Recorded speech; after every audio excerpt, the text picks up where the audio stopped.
पुरुषाय विद्महे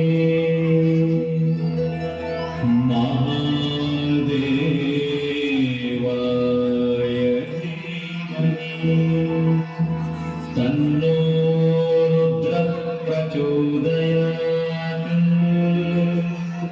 तन्नो रुद्रः प्रचोदयात्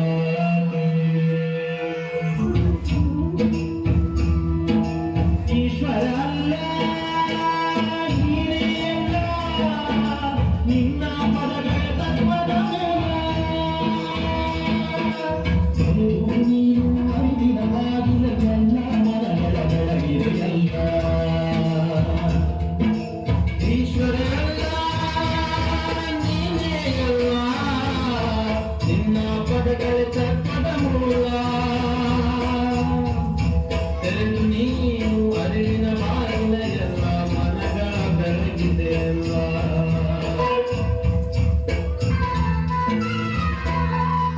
ಫಕೀರ ಜಂಗಮರೊಂದೇ ಎಂದೇ ಪುರಾಣ ಒಂದೇ ಎಂದೇ ಫಕೀರ ಜಂಗಮರೊಂದೇ ಎಂದೇ ಪುರಾಣ ಒಂದೇ ಎಂದೇ ನಮಾಗಿ ನಮನಗಳೊಂದು ಮಾಡಿದೆ ಮಸೀದು ಮಂದಿರ ಬೆಳೆಸಿ ತೋರಿದೆ ಮಸೀದು ಮಂದಿರ ಬೆಳೆಸಿ ತೋರಿದೆ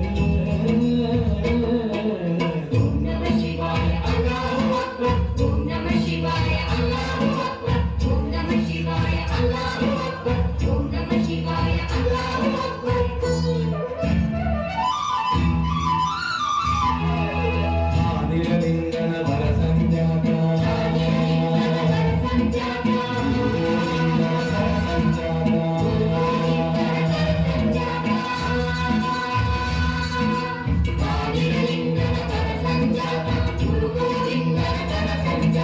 ಚಾಪಾನುಗ್ರಹ ಶಕ್ತಿ ಸಮರ್ಥ ಶಿಶುನಾಳಿನ ಶ್ರೀ ಶರೀಫ ಸಂತ ಶಿಶುನಾಳಿನ ಶ್ರೀ ಶರೀಫ ಸಂತ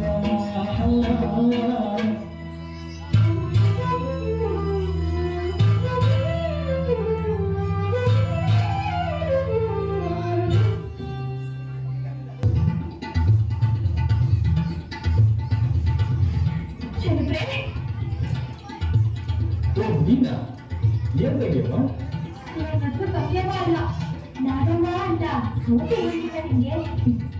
ಹೆಣ್ಣು ಮಕ್ಕಳನ್ನ ಗೌರವದಿಂದ ಮಾತಾಡ್ಬೇಕು ಸರಿ ಇಲ್ಲಿ ನಿನ್ನ ಏನ್ ಮಾಡ್ತಿದ್ಯಾ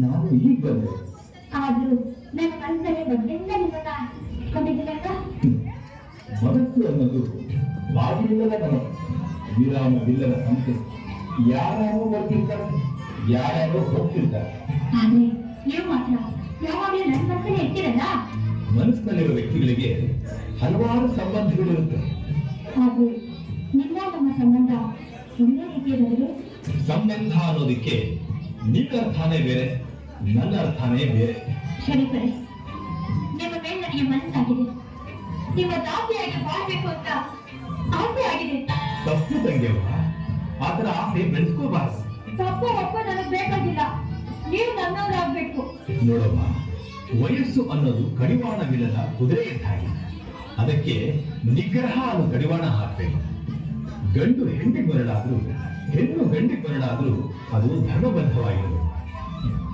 ಆವತ್ತೇ ನೀನು ನಾಗದೇವತೆ ಅಂತ ಹೇಳಿದೆ ವಿಷದ ಹಾವು ಕಚ್ಚಿದ್ರೆ ಅದಕ್ಕೆ ಔಷಧಿ ಇದೆ ಆದರೆ ವಿಷಯ ವಾಸನೆಯನ್ನು ಹಾವು ಕಚ್ಚಿದ್ರೆ ಅದಕ್ಕೆ ಔಷಧಿನೇ ಇಲ್ಲ ತಾಯಿ ಶಿವ ವಿಷಯ ಅನ್ನೋ ಹಾವನ್ನ ತನ್ನ ಕಂಠಹಾರವಾಗಿ ಧರಿಸಿದ್ದಾನೆ ಅದು ತನ್ನ ದೇಹದಲ್ಲೆಲ್ಲ ಸುತ್ತಾಡಿದರೂ ಅದರ ಬಗ್ಗೆ ತಲೆಕೆಡಿಸಿಕೊಂಡಿಲ್ಲ ಅದೇ ತರ ನೀವು ನನ್ನನ್ನ ನಿಮ್ಮ ಹತ್ರ ಇಟ್ಕೋಬೋದಲ್ಲ ಸಭಿಕರರು ಆ ಹಾವನ್ನ ಅವ್ರ ಕುಟುಂಬಕ್ಕೆ ಇಟ್ಕೊಂಡಿದ್ದಾರೆ ಅದೇ ತರ ನಾನು ಸಹ ಎಲ್ಲಾ ಕಾಮನೆಗಳನ್ನ ನನ್ನಿಂದ ದೂರ ಮಾಡಬೇಕು ಆದ್ರೆ ಅದು ನನ್ನಿಂದ ಸಾಧ್ಯವಿಲ್ಲಲ್ಲ ಕಾಮ ಮೋಹ ಹಾವು ಕಚ್ಚಿದ್ರೆ ಬಹಳ ಅಪಾಯ ಅದು ಈ ಕಾರಣದಿಂದ ಬರ್ತಾನೆ ಅದರಿಂದ ದೂರ ಹೋಗು ಅದನ್ನ ಕೊಂದು ಹಾಕು ಆಗಲೇ ನಿನ್ ಶಾಂತಿ ಸಿಗುತ್ತೆ ಆ ಶಿಶುನಾಳ ದೀಶ ನಿನಗೆ ಒಳ್ಳೆ ಬುದ್ಧಿ ಕೊಡ್ಲಿ ಅಂತ ನಾನು ಬೇಡ್ಕೊಳ್ತೀನಿ ನಾನು ಬರ್ತೀನಿ.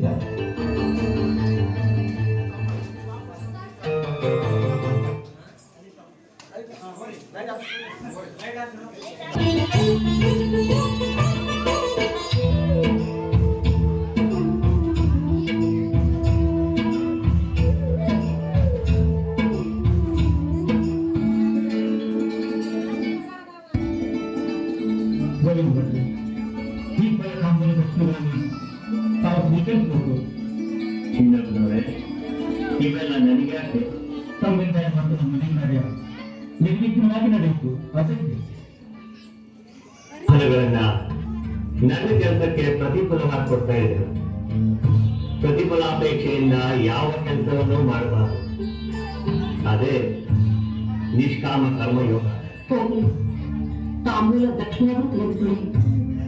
ತಾಂಬೂಲವೆಂದ್ರೆ ಗುರಿ ಎಲೆ ಅಡಿಕೆ ಸುಣ್ಣದು. ಈ ತರ ತಾಂಬೂಲ ಹಾಕೋದ್ರಿಂದ ನಾಲ್ಗೆ ದಪ್ಪವಾಗುತ್ತೆ. ಅಲ್ಪ ಪ್ರಾಣ ಮಹಾಪ್ರಾಣಗಳು ಅಕಾರ ಅಕಾರಾದಿಗಳನ್ನ ಸ್ಪಷ್ಟವಾಗಿ ಉಚ್ಚಾರಣೆ ಮಾಡಕ್ಕಾಗಲ್ಲ. ಹೋಗು, ದಕ್ಷಿಣೇನಾದರೂ ತೆಗೆದುಕೊಳ್ಳಿ. ಹೊನ್ನು ಹೆಣ್ಣು ಮಣ್ಣು ಈ ಮೂರನ್ನೂ ನಾವು ವರ್ಜಿಸಿದ್ದೇವೆ. ಇದನ್ನ ಬೇರೆ ಯಾರಿಗಾದ್ರೂ ಕೊಡಿ. ಚಿದಂಬರೇ, ಆ ಹಣ ಯಾಕೆ ಕೊಡಿ? ನನಗೆ ಬಿಡಿ. ಸಾಂಬಟ್ರೆ ಈ ದುಡ್ಡು ನಿಲ್ಲಿಸ್ಬೇಕೆ? ಅಯ್ಯೋ ಅಯ್ಯೋ ಅಯ್ಯೋ, ಹಣ ಯಾರಾದ್ರೂ ಬೇಡ ಅಂತಲ್ಲಿ. ಕಾಂಚನಂ ಕರ್ಮ ವಿಮೋಚನಂ ನಮಗೆ ಕೊಡಿ. ಶಿವಾಂಚನಂ ಗಾಳಿ ಸಿಕ್ಕಿ ನನಗೆ ಕೊಡಿ ಸ್ವಾಮಿ, ಕೊಡಿ. ದುಡ್ಡಿದ್ದವನೇ ದೊಡ್ಡಪ್ಪ ಅಲ್ವೇ? ನನಗೆ ಕೊಡಿ, ನನಗೆ ಕೊಡಿ. ಕಾಸಿದ್ರೆ ಕೈಲಾಸ ಅಲ್ವಾ ಸ್ವಾಮಿ? ನನಗೆ ಕೊಡಿ. ಹಣ ಇರುವುದು ಅಂತ ಹಣ ಸಹಿತ ಮುಗಿಸ್ಕೊಳ್ಳಲ್ಲ ಸ್ವಾಮಿ. ನನಗೆ ಕೊಡಿ, ನನಗೆ ಕೊಡಿ. ಓಹೋ, ಒಂದು ಮಹತ್ವ ಇದೆಯಾ? ಇಲ್ಲ ಅಂದ್ರೆ ಕೊಲೆ, ಗದುಡೆ, ಮೋಸ ಇವೆಲ್ಲ ಯಾಕೆ ನಡೆಯುತ್ತೆ? ಶರೀಫ, ನಿನಗೆ ಈ ದುಡ್ಡು ಬೇಡವೆ? ನನಗೆ ಬೇಡ. ಯಾಕೆ? ದುಡ್ಡು ಹೆಚ್ಚಾದ್ರೆ ಮದ ಹೆಚ್ಚಾಗುತ್ತೆ. ಮದ ಹೆಚ್ಚಿದ್ರೆ ಅವಗುಣಗಳೆಲ್ಲ ಹೆಚ್ಚಾಗುತ್ತೆ. ದುಡ್ಡಿಗಿಂತ ಕೆಟ್ಟದ್ದು ಈ ಪ್ರಪಂಚದಲ್ಲಿ ಯಾವುದೂ ಇಲ್ಲ. ಅದು ಹೇಗೆ?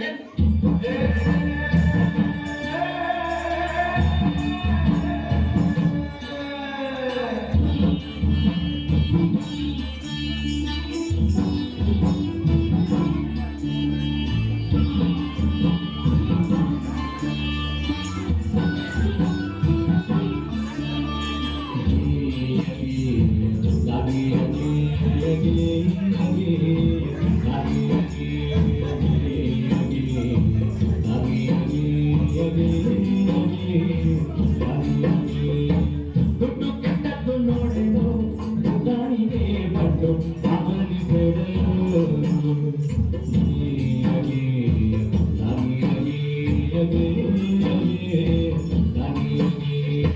ದುಡ್ಡು ಕೆಟ್ಟದ್ದು ನೋಡೆನು ಗಾಳಿಗೆ ಬಂದು ಅವರಿಗೆ ಬೇಡಲು. ಹೆಡ್ಡ ಮುಡಾತ್ಮನೇ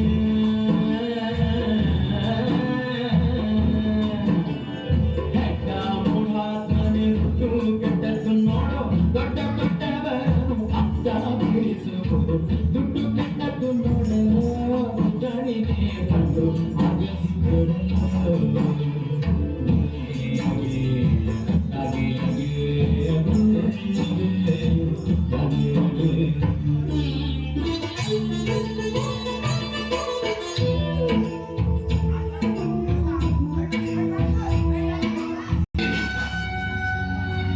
ಇವ ದೊಡ್ಡ ಅಂತ ಕುಂದೂರಿನಿಂದ ಬಂದಿದ್ದಾನೆ. ಶಿವಜಿ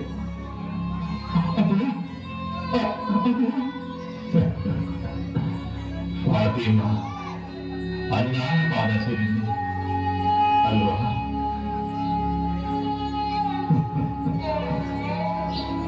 ಹೌದು ಶರೀಫ. ಫಾತಿಮಾ ಬೇಟಿ ದೀರ್ಘ ಸುಮಂಗಲಿಯಾದರು. ಜೀವ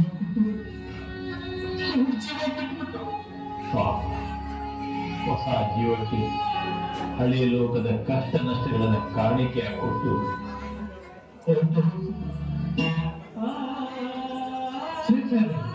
ನಿಮ್ಮ ಮಾನವರು ನಿಮ್ಮನ್ನ ಕೊನೆ ಕರ್ಕೊಂಡು ಹೇಳ್ಕೊಳ್ಸಿ ದೂರ ಬಿಡಿ. ಅಲ್ಲಿ ನಿಮ್ಮನ್ನು ಕಾಯ್ತಾ ಇದ್ದಾರೆ.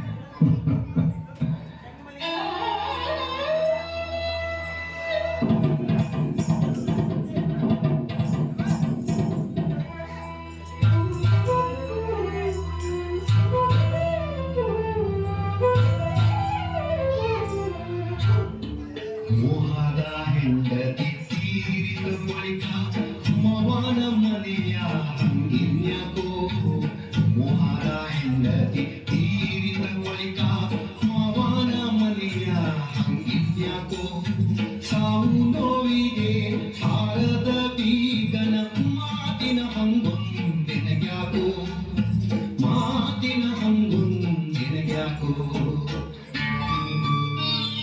ತಂದೆ ಗೋವಿಂದ ಗುರುವಿನ ಸೇವಕ ಕುತೂಹಲಕ್ಕೆ ಬಂದು ನಿಂತಾನ್ಯಾಕೋ ತಂದೆ ಗೋವಿಂದ ಗುರುವಿನ ಸೇವಕ ಕುತೂಹಲಕ್ಕೆ ಬಂದು ನಿಂತಾನ್ಯಾಕೋ ಬಂಧುರ ಶಿಶುನಾಳ ದೀಶಾನ ಜಗದಿಂದ ಬಂಧುರ ಶಿಶುನಾಳ ದೀಶಾನ ದಯದಿಂದ ಇಂದಿಗೆ ವಿಷಯದ ಯಾಕೋ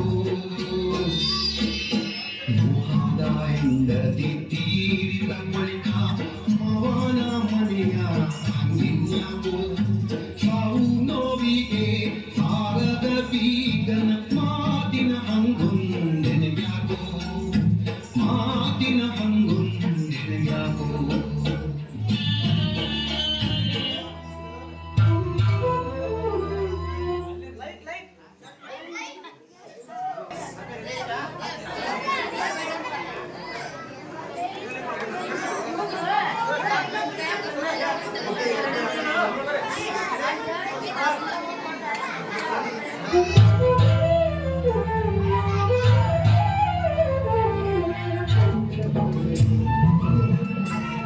ಈ ಮದ್ಯಪಾನ ಎಷ್ಟು ಕೆಟ್ಟದು. ಮನುಷ್ಯನ ಆರೋಗ್ಯದ ಜೊತೆಗೆ ಎಲ್ಲರ ಸಂಸಾರವೂ ಹಾಳು ಮಾಡುತ್ತಲ್ಲ. ಎಂಥ ಜನ ನಮ್ಮ ಗುರುಗಳು ಯಾಕೆ ಸ್ವಲ್ಪ ನೀನು ಸ್ವಲ್ಪ ಹಾಕಪ್ಪ ದುಡ್ಡು ನಾಳೆ ಕೊಡ್ತೀನಿ ಹೊಸಪ್ಪ ನಮಗೆ ಸ್ವಲ್ಪ ಹಣಪ್ಪ ದುಡ್ಡು ನಾವೇ ಕೊಡ್ತೀನಿ. ಈ ತರ ಸಾಲ ಕೊಟ್ರೆ ಈ ಕಸಪ್ಪ ಇನ್ನೊಂದ್ 2 ತಿಂಗಳಲ್ಲಿ ಪರದೇಶಪ್ಪ ಆಗಿಬಿಡ್ತಾನೆ. ಎಷ್ಟು ವರ್ಷದಿಂದ ನಿನ್ನಂದ್ರೆ ಮುಂದೆ ನಾವು ಕುಳಿತೀವಿ ನಮ್ದೇ ಗತಿ ಇಲ್ವಾ ನಿಮಗ ಕುಡದಾಗ ಕುಡಿಯುವಾಗ ಇರೋ ಬುದ್ಧಿ ಆಮೇಲೆ ಇರುವುದಿಲ್ಲ. ನಿಮ್ ಯಾರಿಗೂ ನಾವು ಸಾಲ ಕೊಡುವಲ್ಲ. ಸಾಲ ಕೊಡುವುದಿಲ್ಲ. ಹಾಗಾದ್ರೆ ನನ್ನ ಹೆಂಡತಿ ತಾಯಿ ಕಿತ್ಕೊಂಡ್ಬಂದು ಕೊಡ್ತೀನಿ. ಪವಿತ್ರವಾದ ತಾಳಿನ ಇಂಥ ಅಪವಿತ್ರವಾದ ಕುಡಿದು ಬೆಳೆಸ್ತಾ ಇದ್ದಾರಲ್ಲ, ಇವೆಲ್ಲ ಮನುಷ್ಯ. ಇಂಥವ್ರಿಗೆ ಮದುವೆ ಯಾಕಬೇಕು? ಇದನ್ನು ನಮ್ಮ ಗುರುಗಳು ಸೇವಿಸಬೇಕು ಅಂತಿದ್ದಾರಲ್ಲ. ಇರಲಿ, ನಮ್ಮ ಗುರುಗಳಿಗೆ ನಾವು ಒಟ್ಟು ಮಾತನ್ನ ನಡೆಸ್ಕೊಳ್ಳೇಬೇಕು.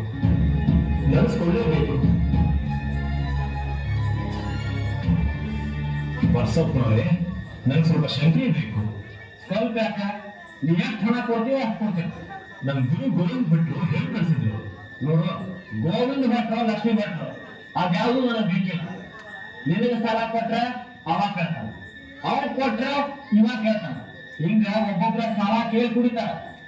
ನನ್ನ ಹತ್ರ ಈಗ ದುಡ್ಡಿಲ್ಲ ಅಂದ್ರೆ ನಾನು ಯಾರಿಗೂ ಕೊಡೋದಿಲ್ಲ. ಹೋಗು, ನಾಳೆ ಖಂಡಿತ ತಂದ್ಕೊಡ್ತೀನಿ.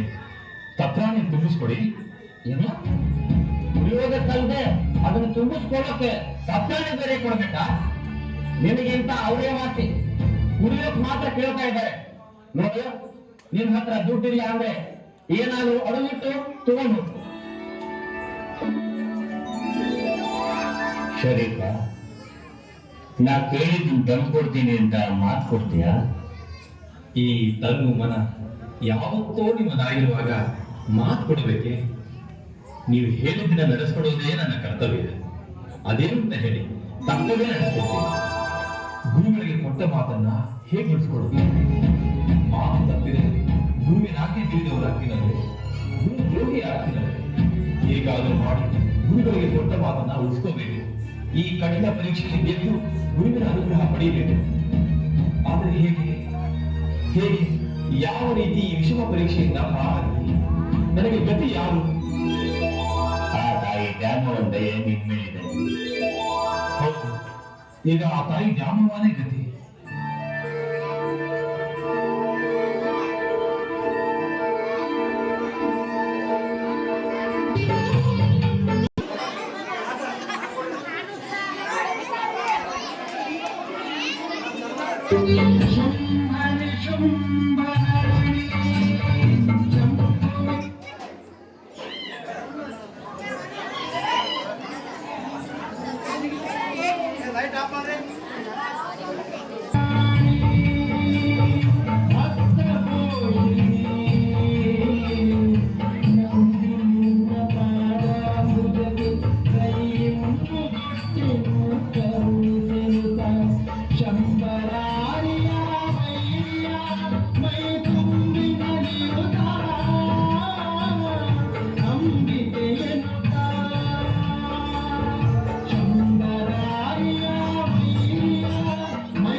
ಪೂಜಾರಿ ಯಾಕೆ ಹೊಡಿತಾ ಇದ್ದೀರಾ?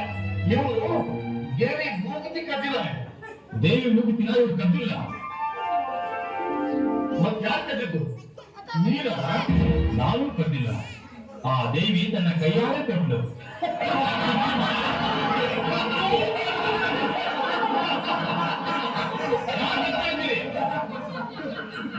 ಯಾರು ಕಟ್ತಾ ಇದ್ದೀರಿ? ನಾನು ನಿಜ ಹೇಳ್ತಾ ಇದ್ದೀನಿ. ದೇವಿ ತನ್ನ ಕೈಯಾರೆ ಕೊಟ್ಲು. ಏನು? ಈ ಕಟ್ಟಿಗೆ ಜಾಮ ನಿನ್ನ ಕೈ ಕೊಟ್ಲ? ಹೇಗೆ? ಮುಚ್ಚಿಕೊಟ್ಲು. ಮುಚ್ಚಿಕೊಟ್ಲು. ನೋಡು, ಹಿಂದೆ ಆ ಮಗು.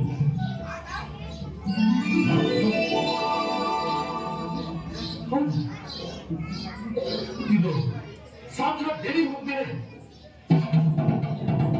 ಏನೋ ನೀನು ಕಲಿಯೋದು ಕದ್ಬಿಟ್ಟು ಆ ದೇವಿ ಕೊಟ್ಟು ಅಂದ್ರೆ ನಾನು ನಂಬಿಕೆ ತೆಗೆದುಕೊಂಡೆ. ನೀವು ನಂಬಿ ಬಿಡಿ, ಅದರ ಬಗ್ಗೆ ನನಗೆ ಚಿಂತೆ ಇಲ್ಲ. ಆ ತಾಯಿ ದ್ಯಾಮವ್ವ ಕೊಟ್ಟಿದ್ದಂತೂ ನಿಜ. ಓಹೋ, ಹಾಗೇನು?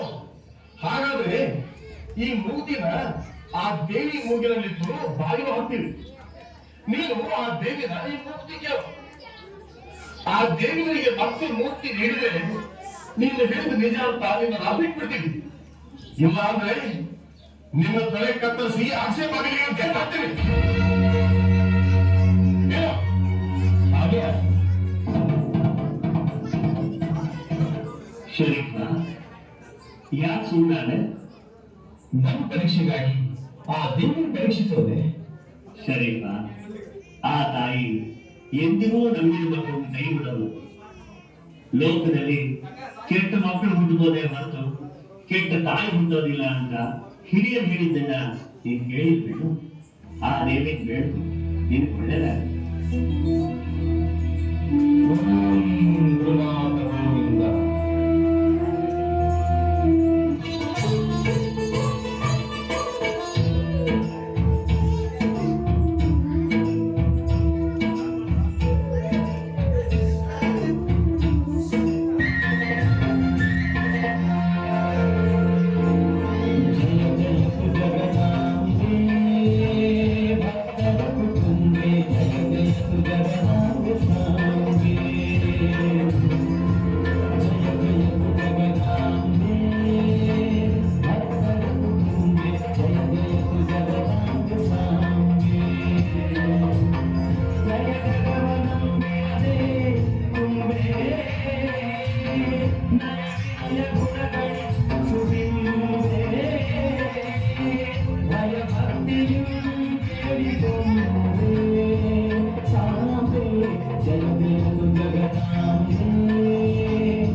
ಎಲ್ಲ ಆ ತಾಯಿ ಶಾಕಂಭರಿಯಿದೆ.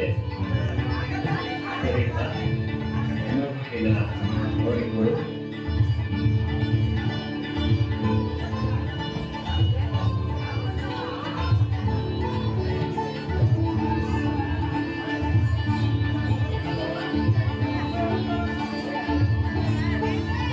ಸ್ವಾಮಿ, ನಿಮ್ಮನ್ನು ಕೀಳಾಗಿ ಭಾಷೆ ಮಾತಾಡಿದ್ದಕ್ಕೆ ದಯವಿಟ್ಟು ಅದು ನಿಮ್ಮ ತಪ್ಪಲ್ಲ, ನಿಮ್ಮ ಅಧಿಕಾರದ ಕರ್ತವ್ಯ.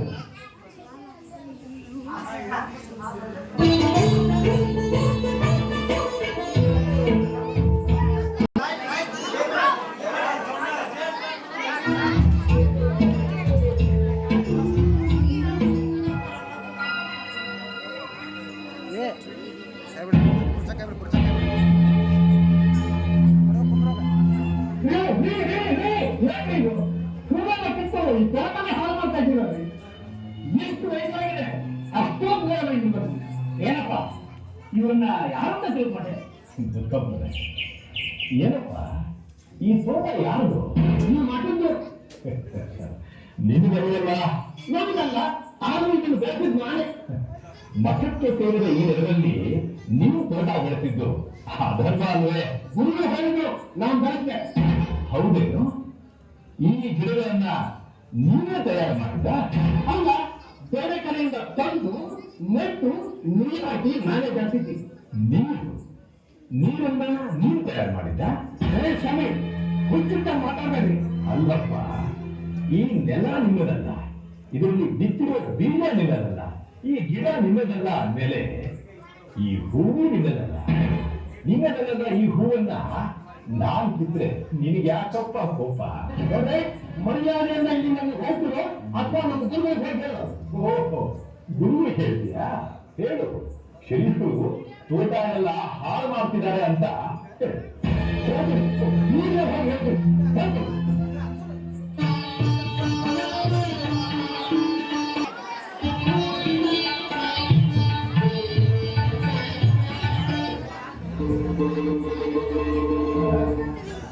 ಸಿದ್ಧಾರೂಢ ಮಹಾರಾಜ್ ಕಿ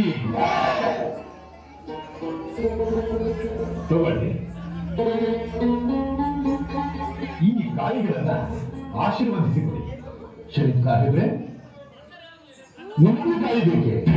ಹೌದು, ಆದ್ರೆ ನೀವು ನೀಡುವ ಕಾಯಿ ನಿರ್ಲಿಪ್ತನಾದ ಯೋಗಿಯ ಹೃದಯದಂತೆ ಆಸೆ ಮೋಹಗಳು ಇಲ್ಲದೆ ಶೂನ್ಯರಾಗಿರುವಂತೆ ಇರಬೇಕು. ಶರೀಫ್ ಸಾಹೇಬ್ರೆ, ಇದನ್ನು ನೀವೇ ನೋಡಿ ತೋರಿಸಿದ್ರೆ ನಮಗೂ ಸಂತೋಷವಾಗುತ್ತೆ. ಆಯ್ತು.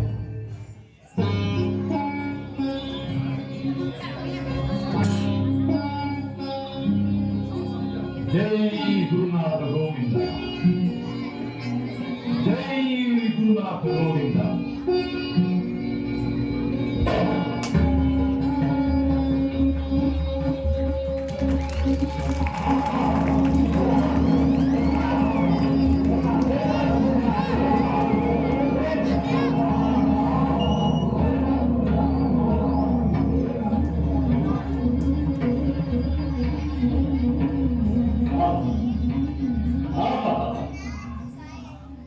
ಶಿರುಕ್ತಾರೆ ಯೋಗಿಯ ಹೃದಯ ಯಾವ ರೀತಿ ನಿಷ್ಕಲ್ಮಶವಾಗಿರುತ್ತೆ ಅನ್ನೋದನ್ನು ತೋರಿಸಿದ್ರಿ.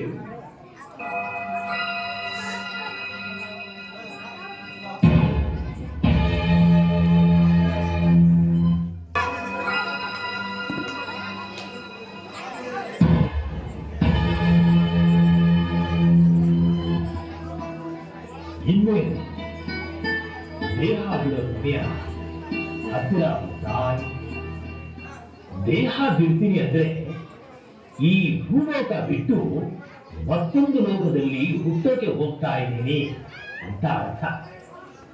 ಜನನ ಮರಣಗಳು ಒಂದೇ ಕೈಯಿನ ಎರಡು ಬದಿಗಳು ಅಂತ ತಿಳಿಸೋದಿಕ್ಕೆ ನನ್ನ ಜನ್ಮದಿನವಾದ ಹಿಂದೆ ನಾನು ಈ ನನ್ನ ಜನ್ಮಕ್ಕೆ ಚರಮಗೀತೆ ಹಾಡ್ತೀನಿ.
ದೇಹದ ಗೂಡಿನಿಂದ ದೇವರ ಗುಡಿಯೊಳಗೆ ಸೇರಿದರು.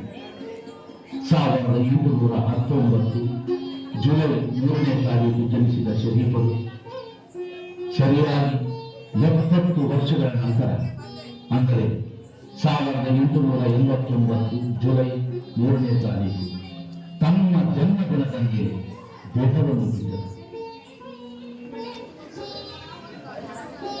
ಅಂದು ಶರೀಫರು ಚಿಕ್ಕವರಿದ್ದಾಗ ಅರಿವಿನ ಲೋಕಕ್ಕೆ ಕರೆದ ಗುರು ಗೋವಿಂದ ಭಟ್ಟರೇ ಇಂದು ಅರಿವಿಲ್ಲದ ಲೋಕಕ್ಕೆ ಕರೆದಾಗ ಗುರುಗಳ ಅಪ್ಪಣೆಯಲ್ಲಿ ಮಣ್ಣಿಂದ ಆದ ಕಾರ್ಯವನ್ನು ಮಣ್ಣಿಗೆ ಒಪ್ಪಿಸಿ ಮಹಮ್ಮದ್ ಮಹದೇವರು ಅಲ್ಲವರು ಬೆಳಕು ಮೆರೆಯುವ ಲೋಕಕ್ಕೆ ಗುರು ಗೋವಿಂದ ಭಟ್ಟರ ಸೇವೆಗೆ ಪಯಣಿಸಿದರು.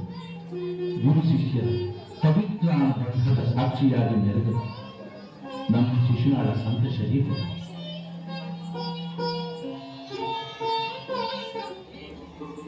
ಮಹಮ್ಮದೀಯ ಮನೆತನದಲ್ಲಿ ಮೂಡಿ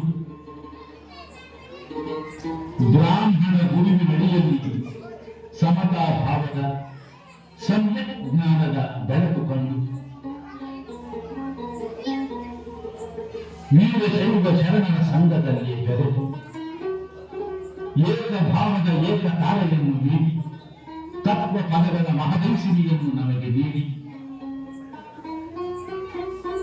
ಎಲ್ಲವನ್ನೂ ನೀಡಿ ವಿಶ್ವ ಮಾನವ ಏರಬಹುದಾದ ಎತ್ತರಕ್ಕೆ ಏರಿದರು. ಇಂದಿಗೂ ಶರೀಫರ ಸಮಾಧಿಗೆ ಬಂದು ಹಿಂದೂ ಮುಸ್ಲಿಂ ಬಾಂಧವರು ನಡೆದುಕೊಳ್ಳುತ್ತಿದ್ದಾರೆ.